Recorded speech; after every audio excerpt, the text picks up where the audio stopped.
Hello guys, online class में आप सभी का पुनः फिर से एक बार स्वागत है। बात चल रही थी आप लोगों की लैमार्कवाद की आलोचना। किसकी आलोचना हो रही थी? लैमार्कवाद की। ठीक है। और लैमार्कवाद की आलोचना के तहत बहुत से वैज्ञानिकों ने उनके सिद्धांतों को गलत मतों में प्रस्तुत किया और कुछ वैज्ञानिकों ने उनके सिद्धांतों को सही भी सिद्ध किया। तो आज आलोचना के बाद आज आप लोगों को पढ़ा रहे हैं नौ लैमार्कवाद, यानी कि न्यू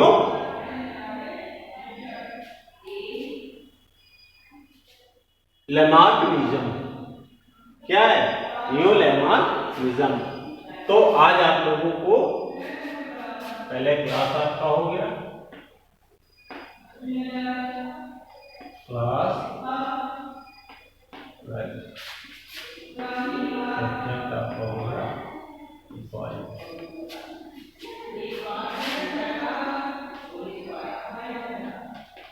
टॉपिक हो गया न्यू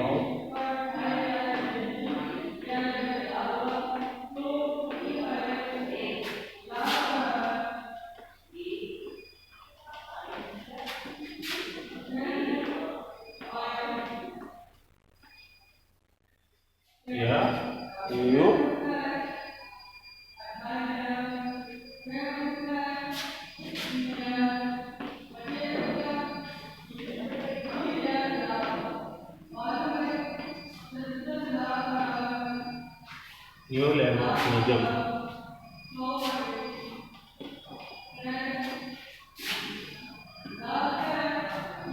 इसके तहत सबसे पहली चीज आती है कि बहुत से वैज्ञानिकों ने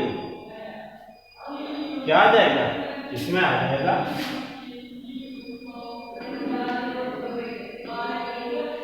लैमार्क के पक्ष में बहुत से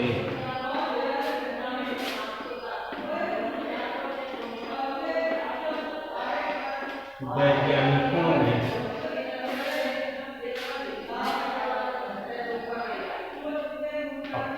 अपने मत प्रस्तुत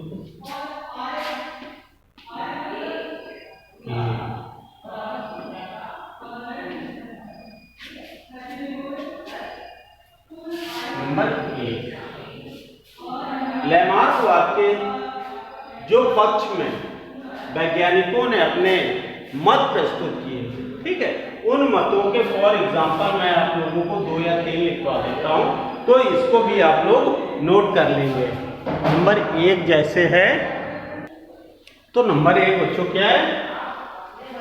सन्नर का प्रयोग। एक वैज्ञानिक थे सन्नर, ठीक है। इन्होंने एक प्रयोग किया और प्रयोग क्या किया?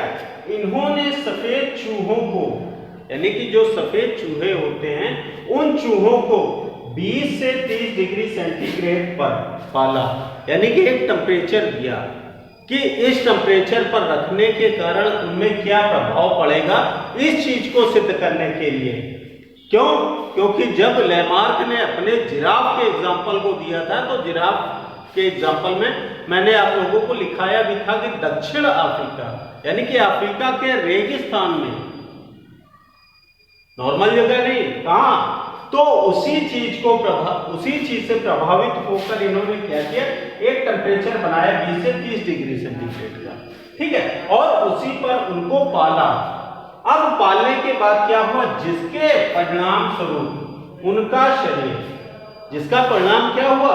उनका शरीर, पूंछ और पिछली टांगें लंबी हो गई, और ये टेम्परेचर का, यानी कि एक वातावरणीय प्रभाव जो होता है, उनके शरीर पर पड़ा, और पड़ने के कारण क्या हुआ?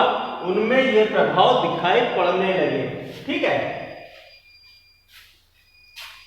यह उपार्जित लक्षण और जब ये उपार्जित श्रेणी में आ गया तो क्या हुआ, उनमें क्या हुआ, पीढ़ी दर पीढ़ी, यानी कि एक पीढ़ी से दूसरी पीढ़ी स्थानांतरित होता गया।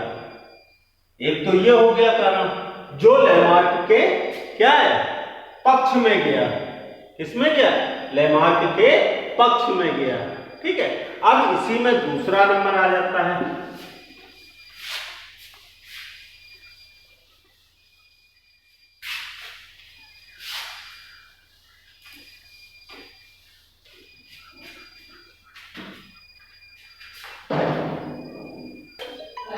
तो नंबर 2 है बच्चों कैमरर का प्रयोग, यानी कि इससे पहले आप लोगों ने नंबर 1 में पढ़ा, ठीक है, सेमनर का प्रयोग। अब ये किसका है, कैमरर का प्रयोग। इन्होंने 1924 में ये प्रयोग किया। कब प्रयोग किया, 1924 में। अब इनके अनुसार क्या था, इन्होंने कुछ सैलेमेंडरों, यानी कि एक आप लोगों ने देखा होगा एक बिछखापड़ की जात का, ठीक है, एक जंतु होता है सैलेमेंडर, उसके कुछ सैलेमेंडरों को काले वातावरण में, यानी कि अंधेरे में रखा, और कुछ को पीले वातावरण में, यानी कि कुछ को पीली रोशनी वाले वातावरण में रखा।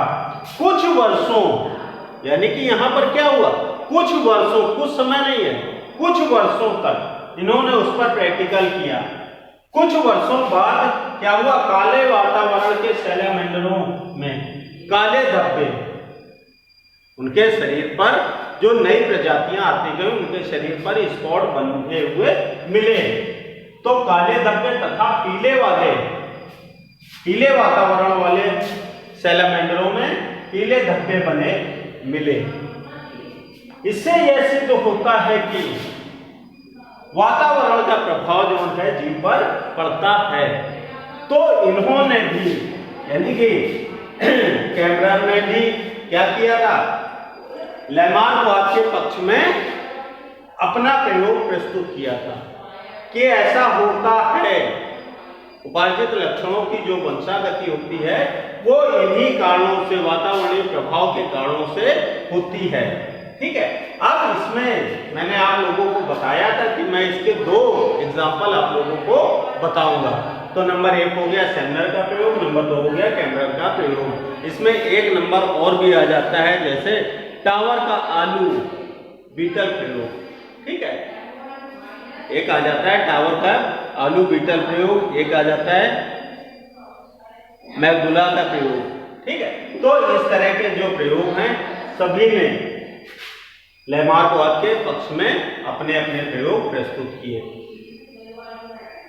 अब इसके बाद डार्विनवाद नेक्स्ट वीडियो में मैं आप लोगों को शेयर करूंगा।